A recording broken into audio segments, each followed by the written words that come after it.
Hello, Facebook. Apostle Jeffrey here. Unite my heart with your heart, oh Lord. I want to talk to you guys tonight about getting your heart right, getting your attitude right, getting your relationship right with the Lord. I can't tell you how sad I feel looking out at the body of Christ these days and seeing how much division and strife and backbiting and gossip and maliciousness and all the problems that the body is living in. It's like the days the Israelites were in the desert. And I tell you what, the Lord's not impressed with our behavior. We need to come back to the Lord's way of doing things. We have to come back to the Holy Spirit, back to Jesus, back to the Father, back to His attitude, back to His heart. We need to understand, you know what, we're not the ones calling the shots. The world is looking on and they are watching us. They are watching. We're surrounded by the cloud of witnesses and they are watching to see what we are going to do in the church. And so we have people that are divided in the church. One is taking the devil's side on things and preaching heresy and putting this out there and claiming they're the church of the Lord Jesus Christ. And the other side, you know what, are supposed to be the elect. We are supposed to stand up for the ways of the Lord in the face of the enemy. Remember, Ephesians chapter 6, verses 10, 11, and 12 tell us we don't struggle against flesh and blood. We have to use the weapons that we have been given by the Lord in this day and hour. You know what, Christians? You are the ones who have the power. You are the ones. Jesus said in Acts 1:8, you shall receive power when the Holy Spirit has come upon you. We need to unite. We need to stand together in this day. Hear what the Holy Spirit says here tonight. Psalms 103, verses 1 to 3. Praise the Lord, O my soul, all my inmost being. This is what we need to have sorted out. All our inmost being. Praise His holy name. Praise the Lord, O my soul, and forget not all His benefits. Well, you know what? It's a little hard to tap into God's benefits if you don't know God. It's a little hard to tap into His benefits if you don't know who He is and how He is and what He stands for and what He wants. See, we're trying to get God to put all His benefits on our life, but we don't want to know God. Somewhere along the way, we have got our wires all crossed out. That we think that we can tap into His benefits without tapping into His being. We have to humble ourselves in the body of Christ. We need to get before the Holy Spirit and humble our walk with God. Humble our hearts with God, who forgives our sins and heals all our diseases, Psalms 103 goes on to say. And so, let's go over here and we will look at what the Lord has given me for scripture to give. Psalms 86:11, teach me your way, O Lord. Teach me your way, O Lord, He says, and I will walk in your truth. See, you know what? We claim we want God, but then when God says, this is my way, then when God says, follow me, then when God says, deny yourself, then when God says, Romans 12:1 and 2, take up your cross, renew your mind, offer yourself as a living sacrifice. Oh, then you know what? Then it's a problem. Because if we have to lay our lives down to the Lord, then, well, we've got to give something up for this journey.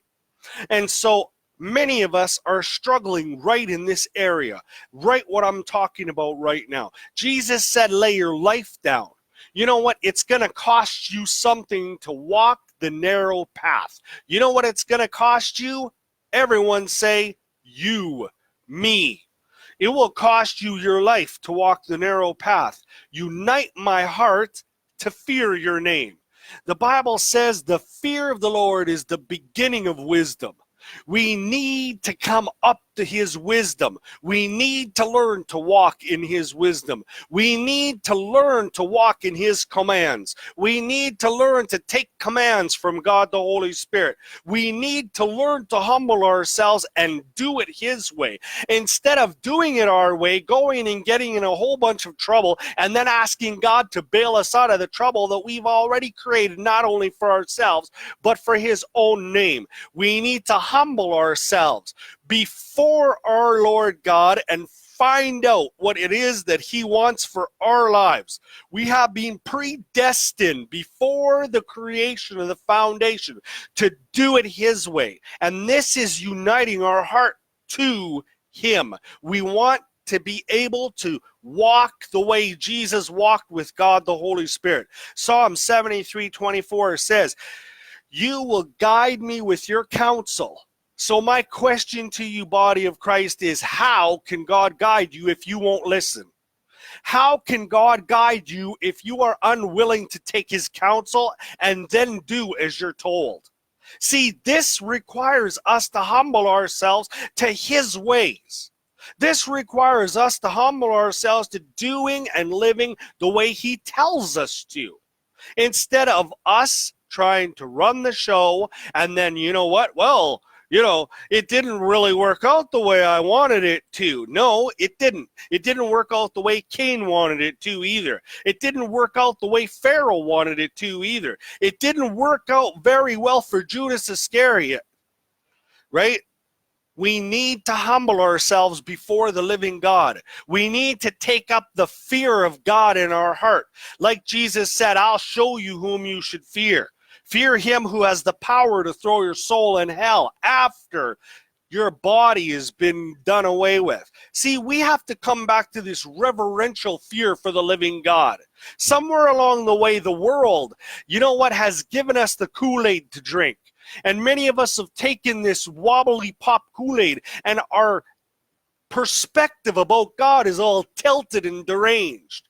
So we need to come back to the Holy Spirit. We need to come back to his way of his perspective, his viewpoints, and his way of living, his way of doing, his way of leading, his way of following. Body, I'm putting a call out there to you tonight. And afterward receive me into glory. Psalms 119:105 says, your word is a lamp unto my feet, a light for my path. People say, I don't know where I'm going. Well, you know why? Because you're not in his word. The Bible says, and you're not asking. The Bible says, ask and you shall receive. People, if God is not saying anything to you, he wants you to wait. Wait upon the Lord. Seek the Lord. Ask the Holy Spirit. He'll show you what to do. He is faithful. People who say God does not show me or God does not tell me is a liar, because God promises. He has laid out his very precious promises for us. He promised us he would not leave us nor forsake us. He promised us if we asked, we would receive. He promised us if we followed, he would lead us. He promised us that his sheep would know his voice. See, we need to humble ourselves to God the Holy Spirit. And you know what part of it is? We need to be willing to do it his way when he shows us what to do. Psalms, we just read that. Jeremiah 28:10. Cursed is he who does the work of the Lord deceitfully. Many people have went out there, listen, and they are pretending they're doing the work of the Lord. And they're being deceitful. And watch what else this scripture says. And cursed is he who keeps back his sword from blood. What is he talking about here? See, Ephesians, I quoted Ephesians chapter 6, verses 10 to 12. We are to be enforcing the victory that Jesus has given us against the enemy. Many of us are too afraid to speak to the enemy. Many of us are too afraid to stand up for what's right in this world. We need to, as his church, get his courage and stand up for what's right in the face of what is wrong in this world. We need to stand up against these wicked spirits, these enemies of the Lord Jesus Christ, who claim that they have the way, who claim that they love God, but they are liars and thieves, that they are out there. And what are they doing out there? You know what? They're sowing heresies. What are they doing out there? They're opening their mouths. Paul says these type of people must be silenced. In other words, we need to use the weapons of our warfare against those spirits that have been using their mouths to speak this garbage to the world. Why? Because God wants his world. He wants his people. He wants his creation. 1 Timothy 2:4 tells us that God wants all men to be saved and to come to the knowledge of the truth. And the devil does not want that to happen. And so people who have been siding with his voice, people who have been siding with listening to his garbage, we have been given. It is the Holy Spirit that is upon us. Jesus said that he was anointed with the Holy Spirit, that the Holy Spirit came upon him. By the Holy Spirit, the Bible says he holds back those devils. He holds them back. Why? By our mouths. Or how? By our mouths, as we agree with what he has to say. So we need to take up the rhema word of the Holy Spirit and speak that rhema word at those evil spirits. Command them where to go. Jesus said in Luke or Matthew, I didn't write this down, but he said, he told Peter, and you can Google it, okay? Here, I'll just go Google it real quick for you guys so you have the right area for the scripture. But he's talking with Peter,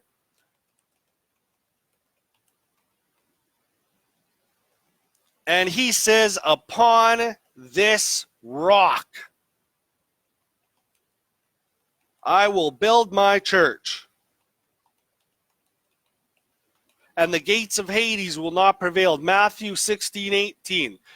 And the funny thing is Jesus, while he's here in the flesh, he says the gates of Hades will not prevail. What is he talking about? He's talking about the kingdom of darkness not prevailing, or the kingdom of Hades. Why did he refer to it as Hades? Because that's the new kingdom that Satan inherited for all the trouble that he caused and crucified the Lord of glory. This is the new kingdom that God gave to him, which is Hades, and it will end up getting thrown into the lake of fire eventually. But here's the point. We in the body of Christ have the power to stand against those gates. We need a united front in the church, especially in this age. I'm calling out there to all the elect. We need to rise up and unite. All this business of doctrine and denomination and all this, it's all garbage. Let me say it again. All this business of doctrine and all this stuff, there is one doctrine. You know whose doctrine it is? Jesus' doctrine. There is one Lord. There is one faith. There is one baptism. There is one creator. There is one viewpoint. It's his viewpoint. All this idea that I believe this and I believe that and I'm going to do it this way and I'm going to do it that way is all strife and division. We're going to do it his way. We're going to do it the Holy Spirit's way. We're going to do it Jesus' way. We're going to do it the Father's way. That should be our attitude in the body of Christ. Not, I'm in charge. You know what? It's his body. The Bible says that Jesus is the head of the church.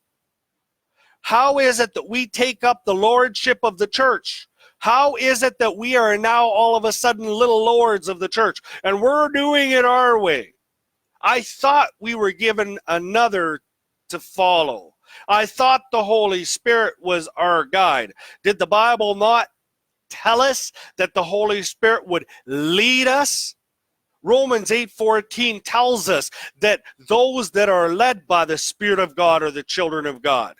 Why are we trying to lead the body in places we don't have the ability to take it? We need to be listening and following what Jesus wants to do with his church, with his body. And you're going to find out that, you know what, when you take up his heart, when you unite your heart with his, that guess what? There is no indifference of doctrine. Why? Because God's not divided. The Bible says that he's one. In other words, all his decisions, the Father, the Son, and the Holy Spirit totally agree. Not one of them will go against the other. Yet we in the body of Christ seem to think that we bought the body. We somehow think that because we have an office that we were appointed to, that we were left here, now all of a sudden we're a toot and tut. Now we're the ones that are running the show. And all that without God. I say this to the shame of the body of Christ. There are people dying and going to hell while you in the body of Christ have a problem with your doctrine.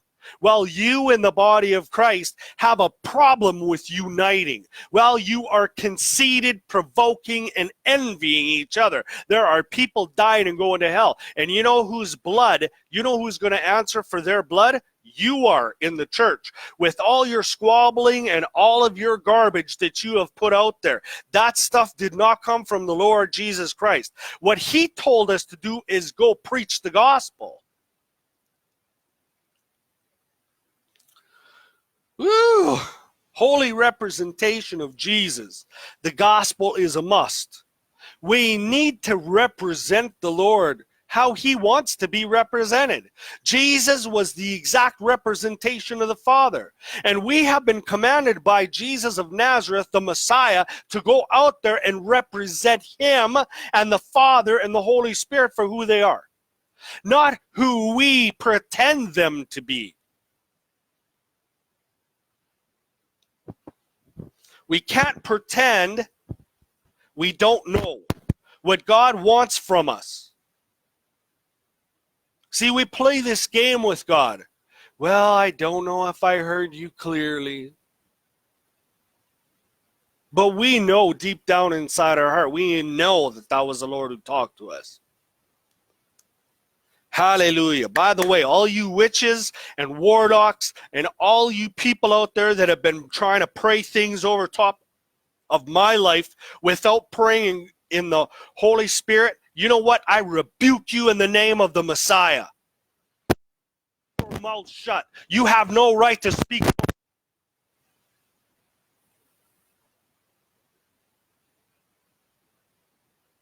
We will serve the Lord. You will fall in your own pit. Hallelujah. We can't, you know what? Proverbs 24, 11, 12. Rescue those being led to death and restrain those stumbling towards slaughter. If you say, behold, we didn't know about this, will he who weighs hearts consider it? Question mark. Does not the one who guards your life know it? Will he not repay a man according to his deeds? There are many people in the body of Christ who pretend that the blood of his creation isn't on us in the church. We say, well, I've been born again. I'm under the blood in the body. Yes, and someone else got you that way. But are you helping somebody else to get that way? See, the world, here's the thing. The world hasn't known.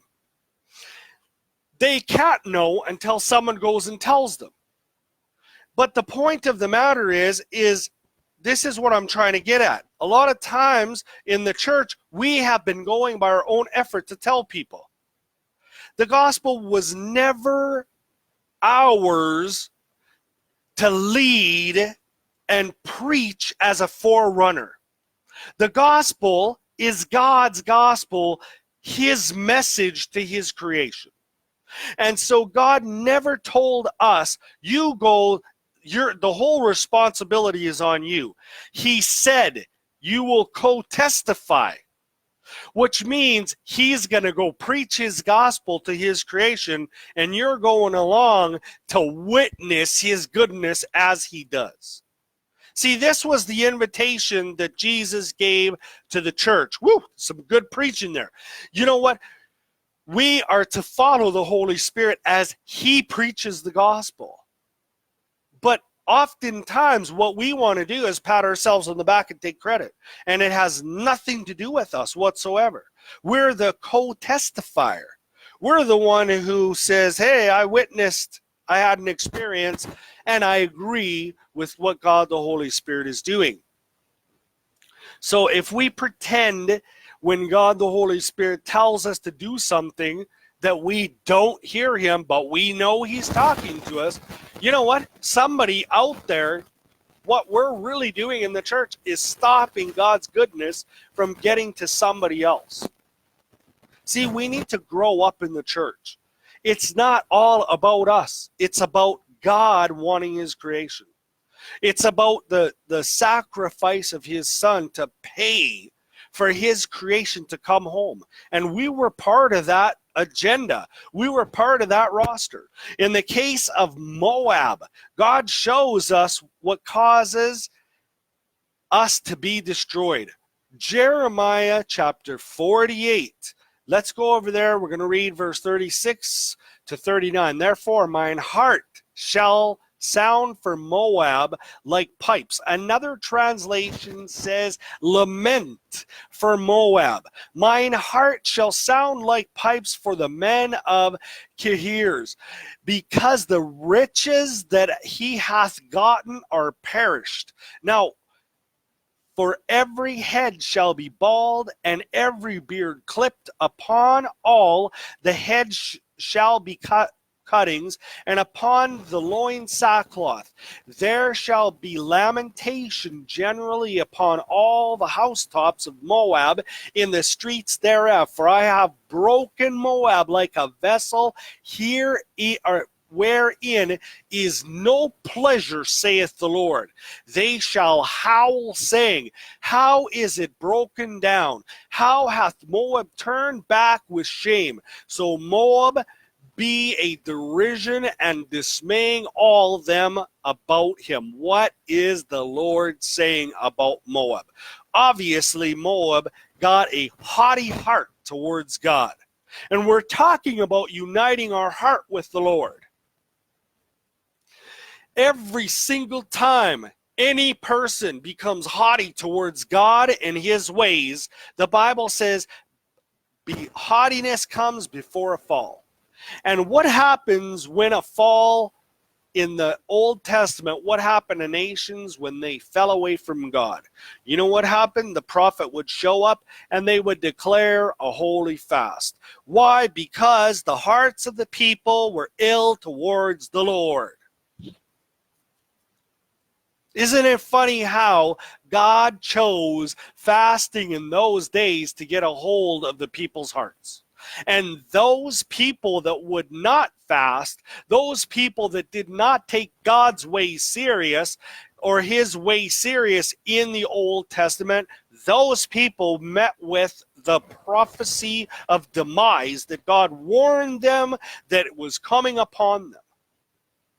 And a lot of times we think, because we've been told by people, well, the Lord sent that upon them.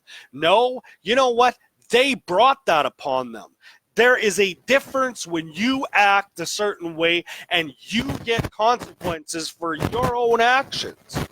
There are people in the body of Christ today who think they can act however they want, do whatever they want. They don't have to lay their life down to the Lord. They don't have to follow the Lord. They don't have to do it his way. They can do their own way, and they want to put his stamp of approval on it and say, you know what? It's okay. I'm justified because Jesus went to the cross for me.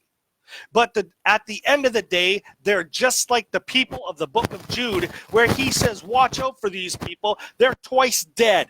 They sneak in and they claim they're part of the church, but the fact of the matter is their heart is not united with the Lord's heart. We need to recognize those among us that are genuine, that are pure, that are honest with God, that are walking with God, our Father, our Creator, that are walking with Jesus, that are doing life and doing it his way. See, the gospel is an invitation for us to walk with the living God. See, salvation is the beginning of the walk. But people have been using salvation as this is my doorway to heaven itself. But somehow they think they're going to show up in heaven before the living God, of which they have spent no time getting to know. They've lived however they want. They've spent their time doing what they want, their own self-centeredness, their own self-choices, and they want to show up before the Lord and say, oh, thank you for this gift of salvation. But you know, God's going to have a question for them. You know, in the last 40 years that you could have got to know me, how come you didn't? What are you going to answer to that? See, salvation is an invitation into walking with, getting to know God, uniting your heart with His, finding out who He is. Matthew 22:37, Jesus replied, love the Lord your God with all your heart, mind, soul, and strength. Now, this translation says, Jesus replied, love the Lord your God with all your heart, with all your soul, with all your mind. And another translation says strength as well. Love the Lord your God. Well, what kind of love do you think God is talking about there? Our kind of love or His kind of love? Yes, the answer would be His kind of love. So when David got himself into trouble, how did he get his heart right with God? Psalms 51:6 says, surely you desire truth in the inmost being. The same Psalms, and we're going to find out after a little bit here, David asked God for something, but surely you desire truth in the inmost being. You teach me wisdom in the inmost place. In other words, in who we are, God desires us to have His truth. That we would live for truth.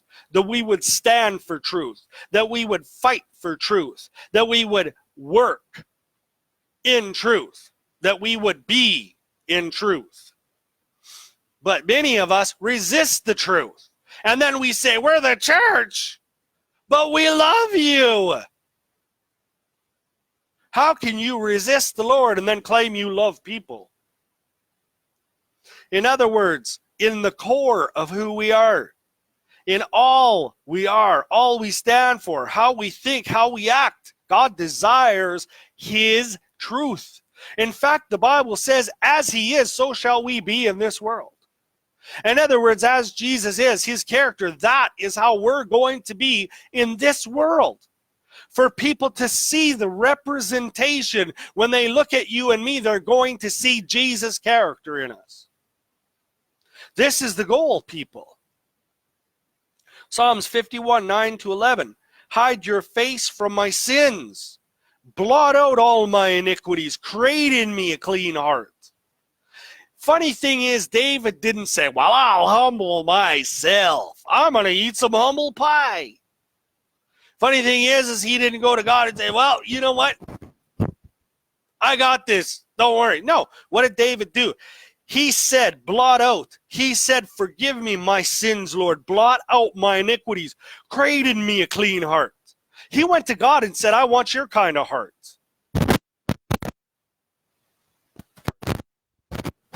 O God, and renew a right spirit within me. Cast me not away from your presence. Take not the Holy Spirit from me. This blows my mind. Take not the Holy Spirit from me. Why? Because David recognized the only way to get a right heart, to have a right heart with God, to maintain a right heart with God, is by the Holy Spirit. You can't do it on your own. In fact, the Bible says, not by might nor by power, but by my Spirit, says the Lord. What is he talking about? It's not by your might, it's not by your power, but it's by his power. It's by the power of the Holy Spirit that we in the body of Christ are free from the world. That we're free from their thinking, we're free from their attitude, we're free from the influence of the spirits that want to run the show, and it was never theirs to have.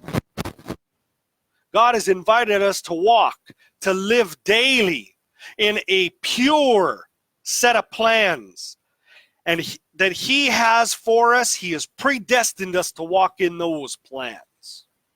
Each person, each individual has a walk with God. We have all been invited to walk, just like Enoch did. Walk with God, and then we're taken into glory. The Holy Spirit,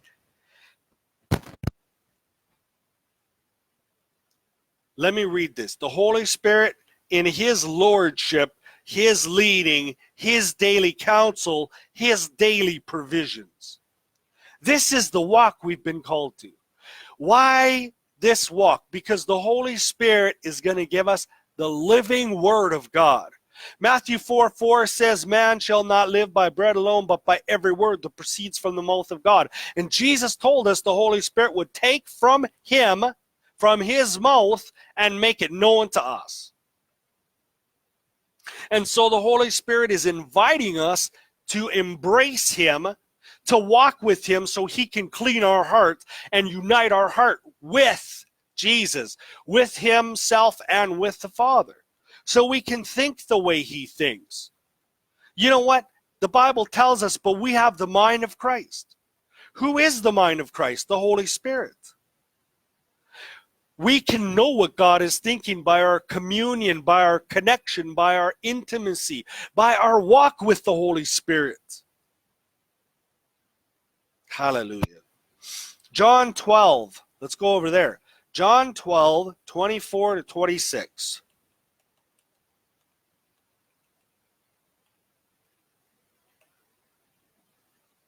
Very, very, I tell you, unless a kernel of wheat falls to the ground and dies, it remains only a single seed. But if it dies, it produces many seeds. You're the many seeds. Anyone who loves their life will lose it, while anyone who hates their life in this world will keep it for eternal life. Whoever serves me must follow me where I am. My servant also will be. My Father will honor the one who serves me. So what is it that we have been invited to do? We've been invited to serve Jesus as he finishes preaching the gospel to the rest of creation. But we are his servants in the earth. We are representatives, ambassadors from the kingdom of God. Why are we here? To thy kingdom come, thy will be done on earth as it is in heaven. We're here to bring the will of God to fruition in the earth, to pass, to become reality here for the people that are trapped in deception. See, we are to co-testify by the power of God, the Holy Spirit, upon us, through his evidence of the offices and the gifts that are upon us to the world, and it's his evidence that is going to save the world.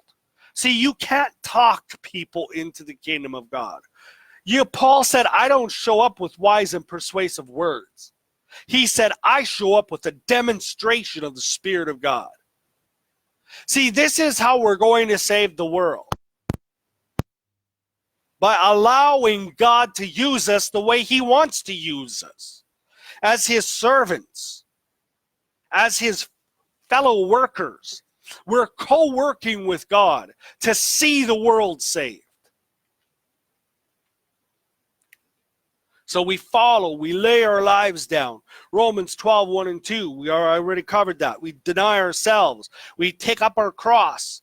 Not to live our own lives, but offering our lives daily to live his predestined lives, that are lives that God has planned for us to do. He has a predestined path for each of us. And his path is far better than the one you're going to try to create for yourself.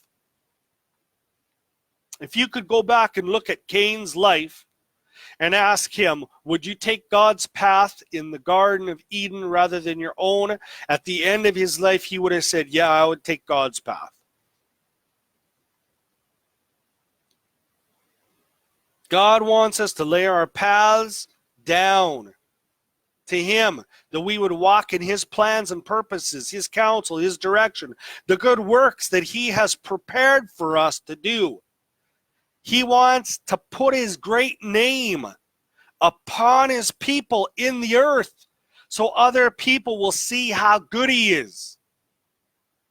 This is the whole point to us prospering and being successful in everything that we lay our hands to. This is the whole point, that people will see his goodness upon us.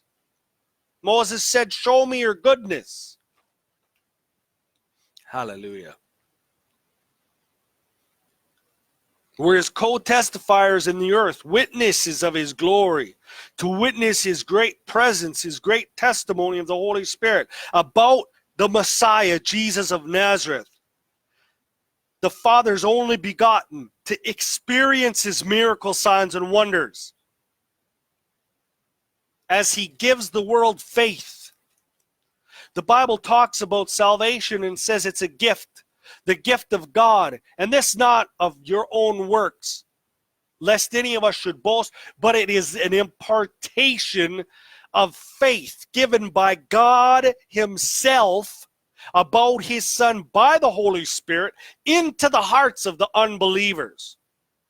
See, an atheist, someone who is acting like an atheist, should be the easiest person to save.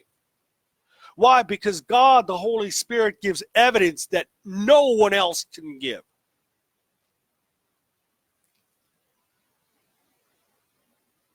It's here that Matthew 4:4, Jesus answered, it is written, man shall not live on bread alone, but by every word that comes from the mouth of God.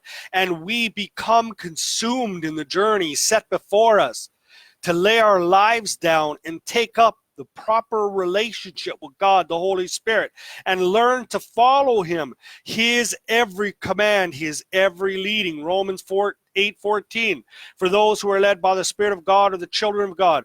We have been invited to walk with him, to fellowship with the living God. I mean, consider this. We have been invited to fellowship and walk with the living God, the creator of the entire universe. Matthew 11:28-30, come to me all who are weary and burdened, and I will give you rest. This journey is not how hard we work.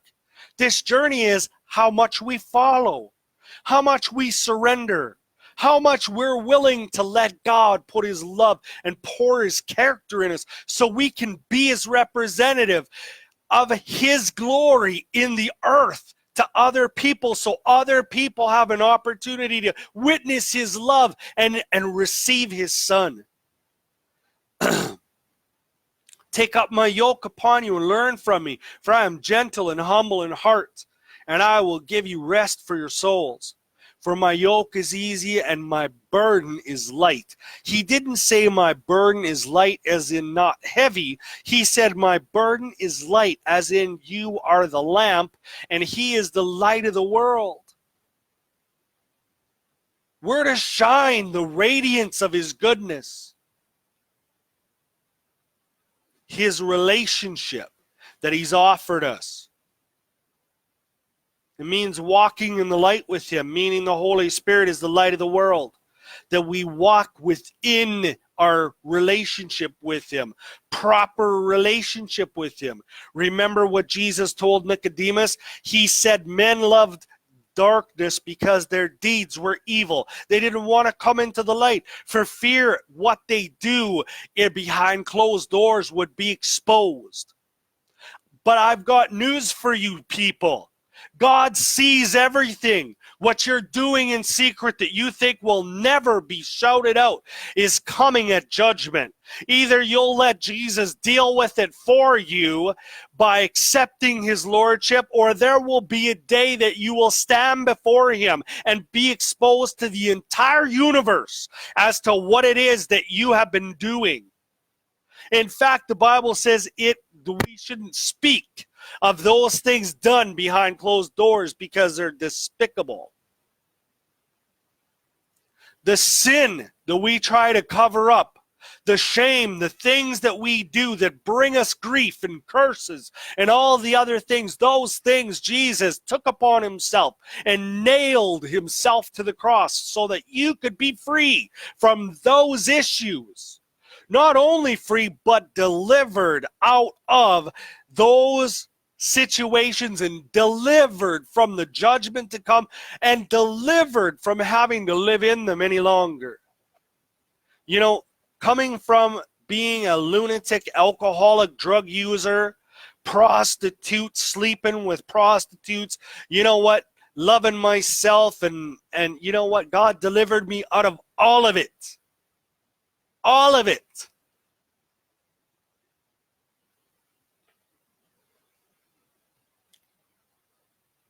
We're to have our existence his way, his plan, his purpose for us. Let's go over to Galatians. I'm going to read Galatians, just about done here. Galatians 5. Let's go look at verse 16 to 18. So I say, walk by the Spirit, and you will not gratify the desires of the flesh. You hear the church all the time. That's all they ever talk about is it's the desires of the flesh. It's the flesh this, it's the flesh that. Flesh, flesh, flesh. It's the Spirit. If your focus is on the flesh, you'll live in the flesh. If your focus is on the Holy Spirit, guess where you'll live? For the flesh desires what is contrary to the Spirit, and the Spirit what is contrary to the flesh. They are in conflict with each other, so that you do not do whatever you want. But if you are led by the Spirit, you're not under law. Hallelujah. And then let's look at the same book, Galatians, and let's look chapter 5. And let's look at verses 24 to 26 now. Those who belong to Christ Jesus have crucified the flesh with its passions and desires. What is he talking about? He's talking about those who belong to Jesus Christ have laid their life down to the Holy Spirit. Why? Because only in the Holy Spirit are we crucifying the flesh. They're in conflict with each other since we live by the Spirit. Watch what he says. Let us keep in step with the Spirit. How can you keep in step with somebody you're not walking with? That's a good question, body. Let us not become conceited, provoking, and envying. We need to walk with God the Holy Spirit. We need to follow God the Holy Spirit. We need to take our counsel from God the Holy Spirit. We need to unite our heart with God the Holy Spirit and the Son, Jesus, and the Father. And we need to live life and do it his way in everything. See, how much do you trust God with your life? This is the question. That's how much you've laid down. But God requires us and has asked us to lay our lives down for him and his gospel's sake. That we would lay ourselves down and participate with him on the journey, the adventure, the walk with the living God that he's invited us to go walk with him in every aspect of life. So as we take up our own personal relationship with God the Holy Spirit, and as we do this, Jeremiah 29:11 will come to pass. For I know the plans I have for you, declares the Lord, plans to prosper you and not to harm you, plans to give you a hope and a future. Father, I pray for the body of Christ, Lord, that everybody who comes to this message will take this message seriously. Lord, I pray that you will break through all the barriers, Lord. We take authority here now in the name of your Son, Jesus of Nazareth, and the Holy Spirit breaks those barriers, those spirits that have been preventing your children from walking with you in purity and holiness. those spirits are removed and sent to Hades where they belong in the name of Jesus of Nazareth. Lord, the blinders come down now. The hardness comes down now. Lord, you change their heart of stone into a heart of flesh. Give them your heart. I pray for your heart to be over your body. Father God, you said in your word that you look to and fro throughout the earth to show yourself, your strength on our behalf, Lord. So, Lord, I pray that the body of Christ will accept your invitation today and that they will lay their lives down to your spirit, that even right where they are right now, that they will repent, that you will convict them, Holy Spirit. The Bible says that you convict the world in regard to sin, righteousness, and judgment, that you would convict them and bring them by your mighty hand now, and bring them into pure relationship with you. Meet each and every one of them. Have your encounter with them. Have your experience with them in the name of Jesus, to your Father God, to your glory, Jesus, to your glory, Holy Spirit. If you are here tonight and you have never met Jesus, but you go, man, I'm being ministered to, man, you're talking to me. You know what? Just ask Jesus into your heart. Say, Jesus, come into my heart. I accept your lordship. Cause me to be born again here tonight. Give me your Holy Spirit. Give me your fire. I want to walk with you and I want to know you. Show me who you are. Plant me, root me, establish me in a church. And I implore you to get yourself a Bible, a good Bible, King James Version or whatever version you want to read, aside from, you know what, there's a few versions out there that people claim is the Bible that's not. So, you know what, King James, NIV, the new NIV isn't so bad, but you know what, read a few translations. Amplified, let me throw a few other ones at you. You know what, EVS, you know what, NLT, right? So, anyway, God bless you guys. You know what? Take your relationship with God serious. Lay your life down to the Holy Spirit. Amen. God bless you guys. We love you here. As always, we will see you later.